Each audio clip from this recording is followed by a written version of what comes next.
Time, Kalapana resident Zoe Eisenberg was here in our studios.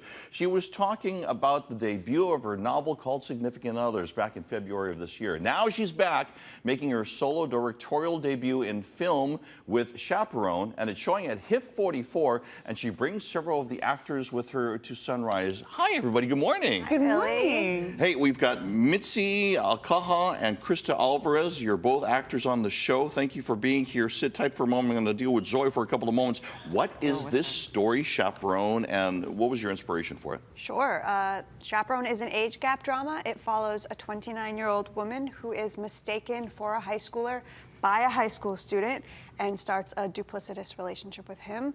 And the inspiration was when I was 29, I was mistaken for a high schooler by a high school student. I immediately corrected him. I was like, I'm old, I'm married, no thank you. But then I couldn't stop thinking, what would have happened if I did something different? Wow, automatically that started clicking. Okay, and you were story creating right there. Okay, so tell me, ladies, about being in this movie. What was it like for you? Well, it was a whirlwind, first of all. Indies don't get a ton of financing, which means you have to cram a lot of work into a very short period of time. First of all, I will say, of course, I was thrilled to come to Hawaii. My family had moved in total in 2020. My brother's been here for 15 years. So it's always been a part of my life, but I hadn't gotten to make my own life here yet. So we spent 13 days in Hilo shooting 18 locations, which if you're in film, you understand that's a heck of a lot of work.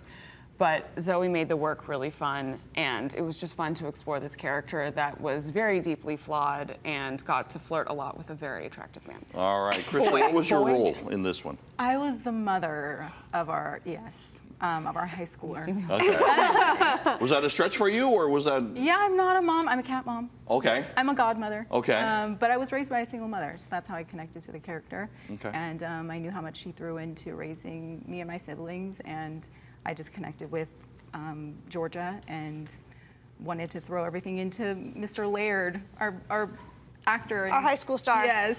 A hunk. Now, what was the challenges in going ahead and shooting in someplace like Hilo?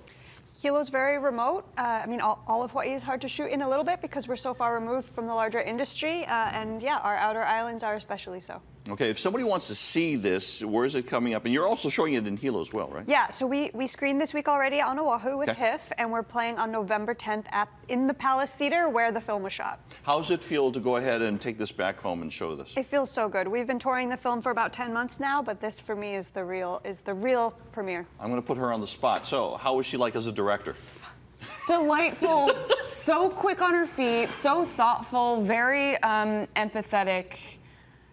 She does this really fun thing where she'll whisper in the actor's ear so the other actor can't hear, like, this time you'll try it from this angle. But she's so good with language, you know, if you've read her book, which all of you should, that it felt like playing every day. I paid them to say that. No, okay, very good. Not enough. Just kidding. I would do it for free again. Final question for you is that does this make you, as a director, more? Do you want to do more? Does this feed that beast? Of course, and I want to do more with these two. You know, I think that's why directors continue to return to the same actors, because you make a family. Okay, now this final question for you two: how does it feel as actors, and how do you feel about continuing in this business? I mean, I'm immensely proud of this film. I love doing films like this with big hearts and big messages.